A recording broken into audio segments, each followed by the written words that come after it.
장내 미생물이 건강해지잖아요. 그러면 뇌 건강도 좋아지고 장 건강이 좋아지면 뇌 건강까지도 영향을 미친다. 이게 식초가요, 다른 식초들보다 월등하게 혈당이 오르는 걸 좀 예방해 준다는 그런 논문들이 있거든요. 다른 식초 아니고요, 100% 식초입니다. 식사 시간, 식사의 양, 그리고 식사의 질, 그리고 먹는 순서, 네 가지 중에 가장 중요한 것이 무엇일까요? 먹는 순서가 정말 중요한가요? 음식의 종류보다 더 중요한가요?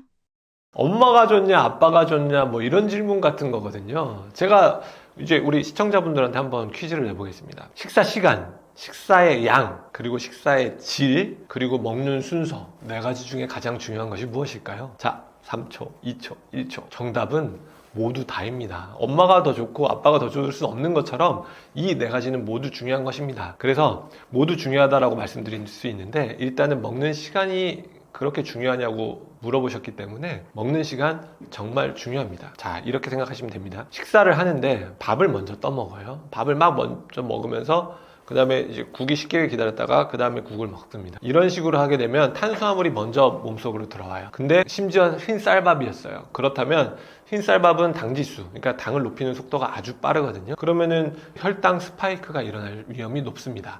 일단 거기까지 말씀드리고요. 반대로 식사가 있는데 여기 좀 나물이 있고 샐러드가 있고 고기 반찬이 있었어요. 근데 나물 이런 걸 먼저 드시고 그 다음에 밥을 조금씩 추가해서 드시다가 이제 본격적으로 밥을 식사를 하셨어요. 그러면 먼저 들어온 음식이 어떤 거예요? 섬유질, 단백질 이런 것들은 위장관에 들어오면서 탄수화물이 흡수되는 걸 좀 어느 정도 억제를 해주거든요. 천천히 흡수되게 만들어준다 이렇게 보시면 되는데, 그러면 혈당이 몸에서 빠르게 올라가는 것을 조금 천천히 완만하게 올라갈 수 있게 해줍니다. 근데 이 속도가 되게 중요하거든요. 빠르게 올라가면 건강하지 못해요. 빠르게 올라가는 사람들이 당뇨에 걸릴 확률이 매우 높습니다. 그렇기 때문에 이렇게 아까 밥이 나왔을 때 밥을 먼저 떠먹는 경우, 그리고 밥이 나왔을 때 이렇게 채소를 먼저 먹는 경우, 이런 차이로 인해서 식사 순서의 변경으로 인해서 내가 조금 더 건강할 수 있냐, 건강하지 않을 수 있냐를 또 판가름 내기도 합니다. 혈당이 급격히 오르면 몸에는 어떤 변화가 생기나요?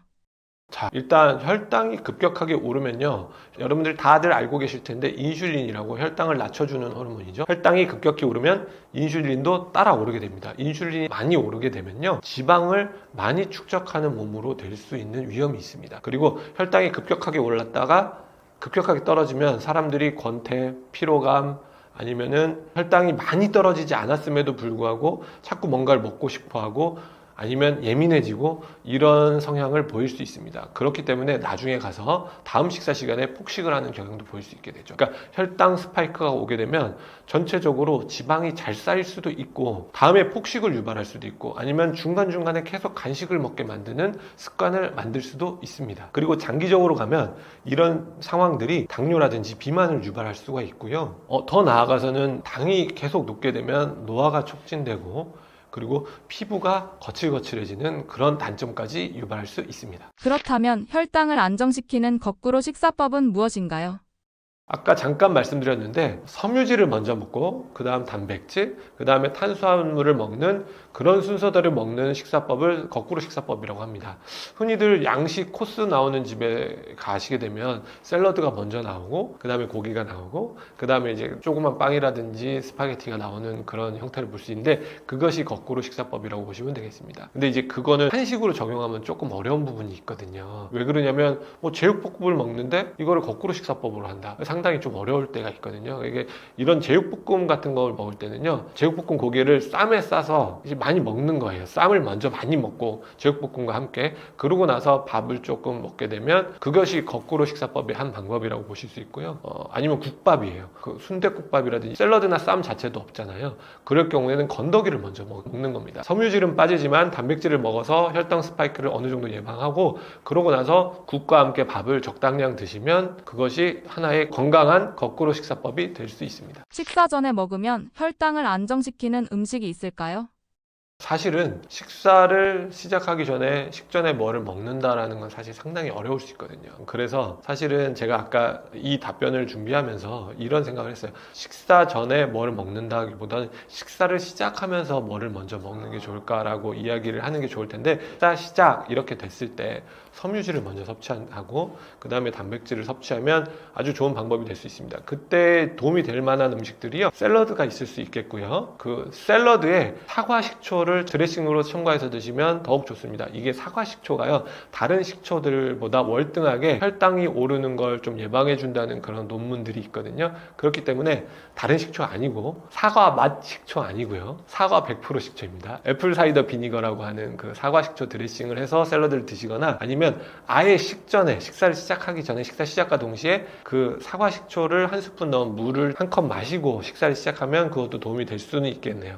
그리고 견과류라든지 그릭 요거트를 식전에 식사를 시작하면서 동시에 드시면 도움이 많이 될 수 있는데요. 이거를 한 가지로 통합해 버리면 샐러드를 먼저 드시면 되는데, 그 드레싱을 사과 식초를 넣고 그릭 요거트 좀 넣고 견과류 좀 솔솔 뿌려서 샐러드를 드시면 그게 거꾸로 식사에 아주 좋은 시작이 될 수 있겠습니다. 또 한 가지 말씀드리자면, 그 식초이기 때문에 그 빨이 부식될 수 있어요. 그래서 그냥 좋다고 그냥 애플 사이다 비니거 그거를 원액을 입에 넣고 양치를 안 하거나 헹구지 않으면 이빨이 부식될 수 있어요. 그걸 매일매일 드실 거기 때문에요. 그렇기 때문에 물에 희석해서 드시거나 아니면 샐러드에 드시거나, 그리고 드시고 나면 입안을 꼭 헹궈 주시는 것을 추천드립니다. 이 방법을 실천하면 몸이 어떻게 변하나요? 일단 혈당 스파이크가 예방이 되면서요, 피로감, 소화불량, 권태감 이런 것들이 예방이 될 수 있고요. 이제 비만과 당뇨도 예방할 수 있습니다. 또 한 가지 말씀드리자면, 샐러드를 좀 식이섬유가 초점이 좀 맞춰져 있는 거는 이제 여러분들 다들 느끼셨죠? 채소, 그리고 이제 견과류, 이런 식이섬유가 혈당 스파이크를 억제하는 데 좀 많이 도움을 주는데요. 이런 식이섬유가 충분히 몸속으로 들어오면서 장내 미생물이 아주 건강해지게 됩니다. 장내 미생물이 건강해지면 여러모로 신체 활력이라든지 뇌 건강이라든지 아니면 비만 예방에 아주 도움을 많이 받을 수 있습니다. 장내 미생물 얘기 좀 잠깐만 해드리자면, 장내 미생물이 건강해지잖아요. 그러면 이제 우리가 장 건강이 특별히 별게 아니라고 느낄 수 있는데, 장뇌축이라 그래서 장이 뇌까지 이렇게 연결이 잘 되어 있다고 해요. 장에는 되게 여러 가지 신경총과 호르몬 분비 이런 것들이, 그런 기능들이 있는데요. 장과 뇌의 축이라 그래서 서로 연결이 돼 있다고 하기 때문에 장내 미생물이 건강해지잖아요. 그러면 뇌의 건강도 좋아지고 나아가서는 이 심신이 안정이 된다는 거예요. 그래서 옛날 말에 건강한 몸에 건강한 정신이라고 하잖아요. 그게 어느 정도 맞는 부분이 있는 게, 이 장 건강이 좋아지면 뇌 건강까지도 영향을 미친다, 이렇게 이해하시면 좋겠습니다. 지방이 쌓이는 몸과 지방을 잘 태우는 몸, 무엇이 다른가요? 이 부분을 꼭 이야기해야, 이 정보가 깔려야 이제 많이 이해를 할 수 있거든요. 다이어트에 대해서. 이거 좀 보이시나요? 이 보시면 우리 몸이 이제 딱 식사를 하고 나서 이제 굶기 시작하는 거예요. 굶기 시작할 때 이제 에너지를 어떻게 쓰느냐에 대한 그래프인데요. 보시면 이 빨간색이 엑소제너스, 외부에서 들어온 음식을 얘기합니다. 그래서 식사를 하자마자 첫 4시간은 어떻게 되냐면 외부에서 들어온 음식을 많이 사용한다는 거예요. 내가 에너지로. 그 다음부터는 이제 외부에서 들어온 음식이 다 이제 소화가 됐겠죠. 그 다음부터는 이제 요 주황색 커브가 생기는데 글라이코겐이라고 써 있죠. 이거는 간에 저장되어 있는 글라이코겐을 내 몸의 주 에너지로 쓴다는 겁니다. 그 몇 시간까지 쓰냐면 보통 한 12시간까지 열심히 씁니다. 12시간이 밥을 안 먹고 있다는 전자예요. 밥을 안 먹은 지 12시간까지는 이제 간에서 글라이코겐이라는 걸 쓴다. 그 다음부터는 여기 글루코네오제노시스라고 하는데, 이건 당 신생이라고 하는데, 이게 서서히 올라가기 시작해서 12시간쯤부터 막 올라가기 시작해요. 그래서 이틀을 굶거나 8일을 굶거나 10일을 굶게 되면 글루코네오제네시스라는 걸 하게 되거든요. 근데 이거는 우리 몸의 주 에너지는 될 수는 없어요. 이게 뭐냐면, 우리 몸에서 당을, 포도당, 당을 만드는 거예요. 에너지를 만드는 건데, 근육이나 이런 아미노산 이런 거에서 근손실 하잖아요. 근손실 들어보셨나요? 금식할 때? 다이어트를 하면 근손실이 온다라고 하는데, 이런 식으로 아미노산을 사용하는 것 때문에, 글루코네오제네시스 때문에 근손실이 오는 건데, 결국은 12시간이 넘어서, 금식을 한 지 12시간이 되어서부터야 이제 그런 것들을 사용한다는 거예요. 근데 이 노란색이 주 에너지원은 아니고요. 이 12시간이 지나면서부터 글루코네오제네시스랑 함께 하는 것이 뭐냐면 지방을 분해하기 시작합니다. 이게 12시간. 이 12시간이 키워드인데요. 금식을 한 지 12시간이 지나야 비로소 내 몸에 있는 지방을 태운다라고 보시면 되는 거예요. 그러니까 이거를 이해하고 있어야 내가 지방을 잘 쌓는 몸, 지방을 잘 태우는 몸이 이해가 될 거고요. 이걸 이제 다시 이제 좀 이따가는 간단하게 설명드리도록 할 거고요. 요거를 좀 어떤 상황극으로 좀 설명을 해보자면, 내가 사람이에요. 사람인데 갑자기 아침에 딱 일어나더니 마치 그 좀비 뭐 이런 드라마처럼 사람들이 하나도 없는 거예요, 세상에. 나만 살아남았어. 근데 나는 요리는 할 줄 몰라. 그러면 이제 나는 삶을 살아가야 되니까 이제 편의점을 턴다든지 어떤 집을 털면서 만들어진 음식을 먹기 시작합니다. 그게 이제 요 빨간색이라고 보시면 돼요. 만들어진 음식들을 내가 에너지로 쓰는 거예요. 근데 시간이 지나다 보면 이제 음식들이 다 없어지거나 상하거나 부패하거나 이렇게 되겠죠? 그러면 그때 비축해뒀던 비상식량들이 내가 이제 허리춤에 있었어요. 그 비상식량들을 조금씩 먹는 거예요. 그것이 글리코겐이라고 생각하면 됩니다. 간에 있던 비상식량들을 꺼내서 에너지로 사용하는 거고요. 심지어 이 비상식량마저 바닥이 났어요. 그러면 어떻게 해요? 내가 요리를 못함에도 불구하고 요리를 해서 아니면 사냥을 해서 이제 그렇게 살아야 되겠죠? 그렇게 사냥을 한다든지 요리를 해온다는 것이 지방을 갖다 쓴다고 이해하시면 돼요. 그러니까 시간이 그 정도 지나야 지방을 사용하게 된다. 그게 우리 몸에서 한 12시간 정도 된다. 그렇게 이해하시면 되겠습니다. 이 이야기를 꼭 깔아야 이제 나머지 이야기들이 막 설명이 될 수 있기 때문에 한번 이야기해봤고요. 아까 말씀드린 지방이 쌓이는 몸과 지방을 잘 태우는 몸, 무엇이 다른가요? 이렇게 생각하면 그냥 아까 그런 이야기로 비춰봐도 될 것 같지만 이런 부분도 있어요. 지방이 잘 쌓이는 몸은요, 기초대사량이 좀 떨어지는 몸이에요. 그리고 지방이 잘 쌓이지 않는 몸은 기초대사량이 높은 거예요. 쉽게 말하면 우리 몸에서 에너지를 많이 쓰는 몸이면 지방이 잘 안 쌓이고요. 우리 몸에서 에너지를 많이 안 쓰는 몸이면 지방이 좀 잘 쌓이게 됩니다. 그런데 그런 일들이 어떤 상황에서 생기느냐? 과도한 다이어트를 한 경험이 있거나, 수면이 부족하거나, 스트레스가 많거나, 뭐 이런 경우에 운동이 부족하거나, 이런 경우에는 기초대사량이 점점점 떨어지게 됩니다. 이런 몸은 지방 잘 축적하는 몸이 되기 쉽다, 이렇게 이해하시면 되고요. 그 반대의 경우, 내가 스트레스도 없고 운동도 열심히 하고 수면도 규칙적으로 하고, 이런 경우에는 기초대사량이 원활히 유지가 되기 때문에 이런 몸들은 지방이 잘 쌓이지 않는 몸이 될 수 있습니다. 간헐적 단식이라고 해서 그거는 이제 뭐 몇 시간 금식 이게 간헐적 단식도 몇 가지 프로그램이 있거든요. 근데 저는 이제 뭐 20시간 금식 이런 간헐적 단식을 추천하지는 않고요. 예전에 시간 제한 다이어트라는 책이 있었어요. 시간을 제한하는 식사, 타임 리스트릭트라고 표현을 하는데, 시간 제한 다이어트를 추천하는 편입니다. 이것이 간헐적 단식의 개념이 들어와 있는 것이기도 하고요. 결국은 어떻게 표현하면 되냐면, 그렇게 훅 들어오셨기 때문에 이걸 또 보여드릴 수밖에 없어요. 이게 뭐냐면요, 사람들을 대상으로 스마트폰을 주고선요, 스마트폰 앱을 깔고 나서 너 음식을 먹을 때마다 버튼을 눌러, 이런 식으로 한 거예요. 그걸 한 3주 정도 연구를 해봤더니, 보시면 이게 쉽게 말하면 하루 시간표라고 보시면 돼요. 왜 어렸을 때 그 생활계획표 세우는 시간표 24시간을 이렇게 표현한 건데, 까만 것들이 뭔가 칼로리를 섭취했던 부분들이고요, 하얀 부분이 칼로리를 섭취를 안 했던 시간이거든요. 그러니까 여러 사람 데이터를 빅데이터로 막 모아보니까 이 사람이 식사를 안 하던 시간이 정말 몇 시간 안 된다는 거예요, 현대인들이. 많은 분들에서. 그래서 그렇구나. 그래서 거의 뭐 6시간도 식사를 제한하지 않는구나. 그래서 이런 사람들을 식사를 하지 않는 시간을 좀 제한했어요. 너 이제부터 6시부터는 먹지 말아봐. 한 10시간 정도는 좀 먹지 말아봐. 이런 식으로 제한을 했더니 체중이 줄고, 그 체중이 감소된 게 오랫동안 유지되더라는 거예요. 결국은 먹는 시간도 내 체중이라든지 내 건강에 영향을 많이 준다는 거거든요. 이런 것들에서 이제 착안한 것이 시간을 제한하는 다이어트입니다. 그래서 이 연구에서는 심지어 칼로리를 이거 먹지 마, 저거 먹지 마 하지 않았거든요.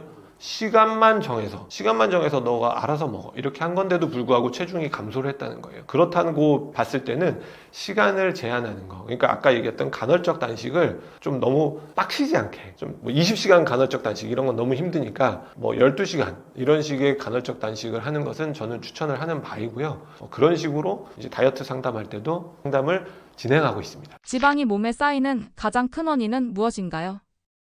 지방이 몸에 많이 쌓이는 거는 아주 간단하게 보실 수도 있어요. 에너지 밸런스 개념으로 이해할 수 있거든요. 이게 우리 몸은 이 시소, 혹은 이게 저울처럼, 양팔 저울처럼 밸런스를 기가 막히게 맞춰주고 있어요. 사실은 그렇거든요. 이거를 항상성이라고 합니다. 이거는 어떤 부분에서 느낄 수 있냐면요, 내 체온이 기가 막히게 36.5도를 유지하고 있죠. 아니면은 내가 보통 일반적인 식사라면 소변을 보는 횟수라든지 대변을 보는 타이밍이라든지 이게 조금 일정하죠. 이런 것들을 항상성이라고 볼 수 있는데, 우리 몸은 사실은 항상성을 유지하고 있어요. 근데 이 밸런스가 깨지면 어쨌든 몸이 변화를 일으키게 되거든요.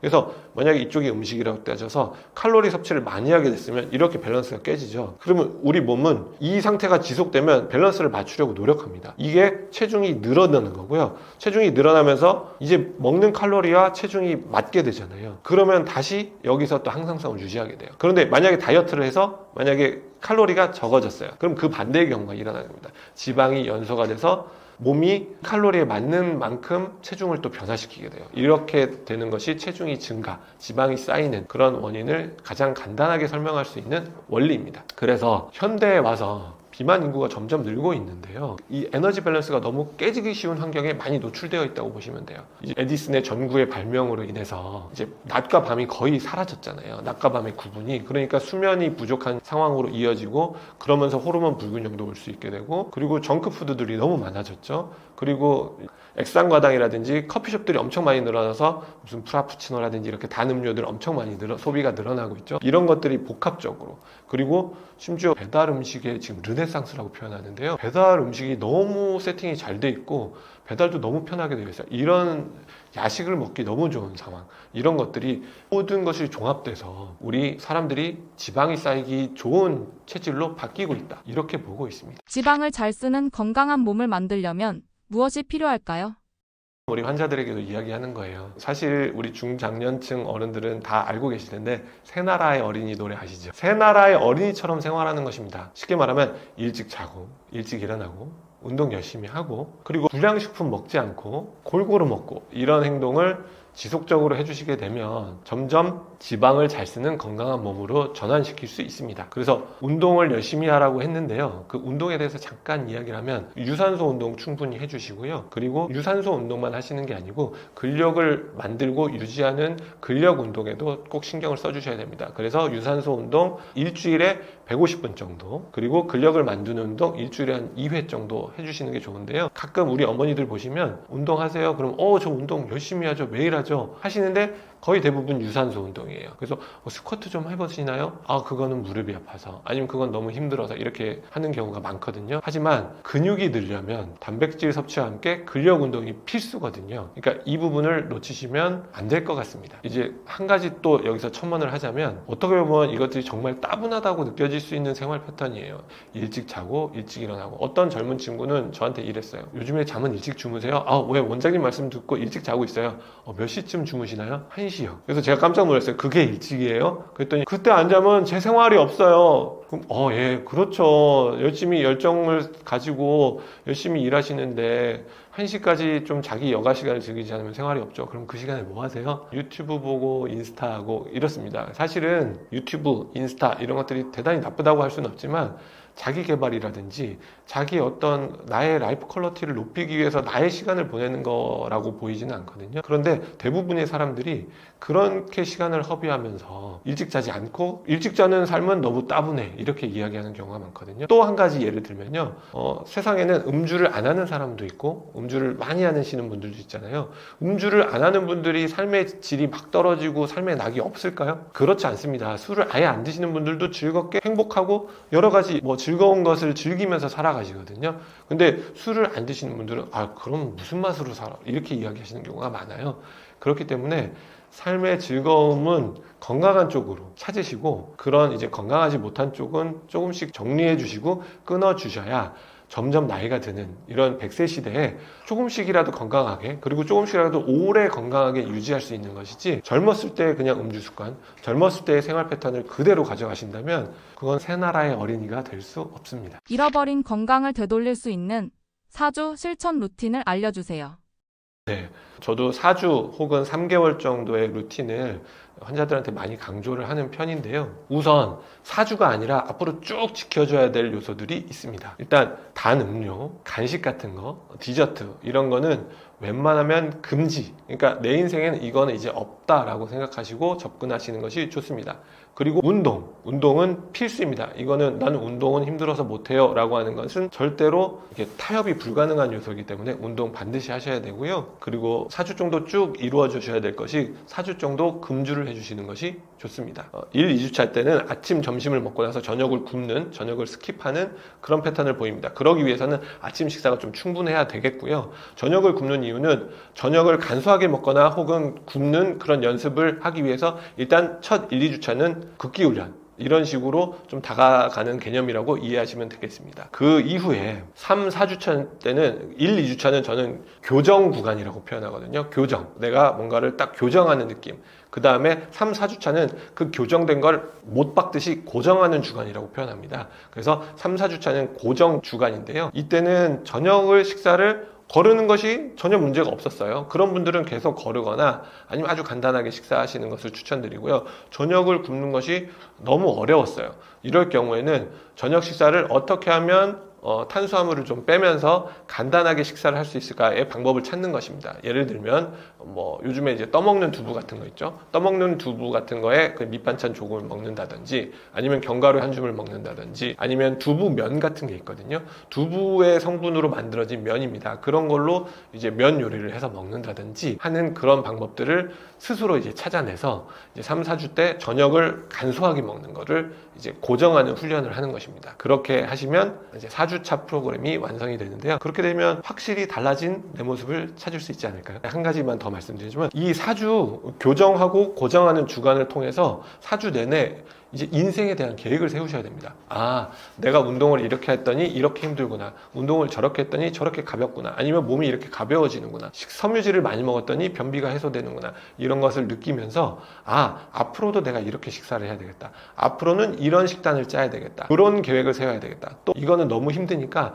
나는 치팅데이를 좀 가져가야 되겠다. 치팅데이는 일주일에 한 번 정도 먹고 싶은 걸 좀 먹는 거예요. 그러니까 치팅데이를 어느 정도로 가져가야 되겠다. 음주는 이런 패턴으로 마셔야 되겠다. 이런 식으로 4주 내내 자기의 평생의 계획을 한번 세워보시는 거예요. 그렇게 해야만이 이제 멈추지 않는 생활 습관 고정이 될 수 있습니다. 이 루틴을 실천하면 몸이 어떻게 바뀌나요? 이 루틴을 실천하면 몸이 어떻게 바뀌냐면요. 거의 대부분의 분들이 이야기하는 것이 체중이 몇 킬로 빠졌어요. 이렇게 이야기하지는 않습니다. 왜냐하면 우리 특히 한국인 특징인지는 모르겠지만 대부분의 사람들이 체중이 한 5kg 이상 변해야 저 살 빠졌어요 이렇게 자랑스럽게 얘기할 수 있는 시점이 오는 것 같아요. 그래서 한 1, 2kg 감소됐거나 변화한 거 가지고는 저 살 빠졌어요, 저 너무 좋아요 이렇게 이야기하시는 분이 거의 없거든요.